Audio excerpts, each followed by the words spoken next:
The federal regulators are basically saying that Volkswagen took consumers for a ride, and it wasn't a joyride. This was a situation that had high stakes from the very beginning. Volkswagen ran an ad campaign with silly senior citizens, high-profile Super Bowl ad, and then dealt with topics that are high on the radar screen for federal regulators: emissions and green marketing. Federal Trade Commission and the Environmental Protection Agency follow those matters very closely.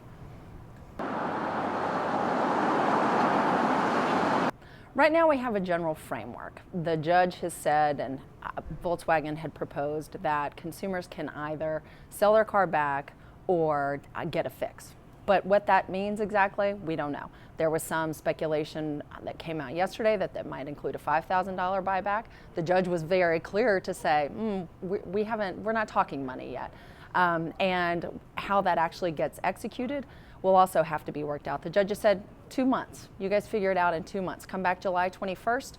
I want all of this resolved. What that actually means for the consumer, we're waiting to see. But at least there is some general framework that the consumer would have the option to sell the car back or to get a fix. Could be several months before consumers can actually get some sort of resolution. But this type of settlement, a universal settlement like this that would resolve the government's complaints, the consumer complaints, I think at least at this point it looks like most of the consumer actions would be folded into this. It makes sense in a circumstance like this when you have so many people taking a number, getting in line to get a bite at the apple, and this type of universal settlement will at least cut short some of the process that, if handled on a one-off basis, could take years.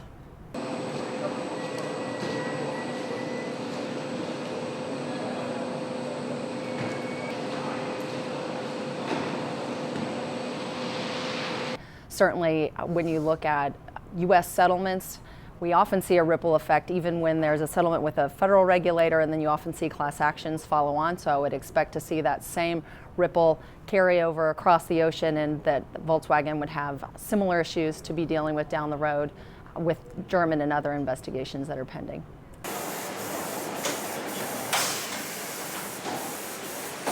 This story is far from over.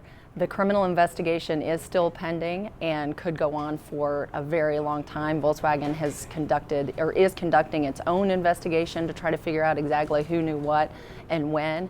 And we'll just have to see how that unfolds. I don't see the criminal side of it going away anytime soon.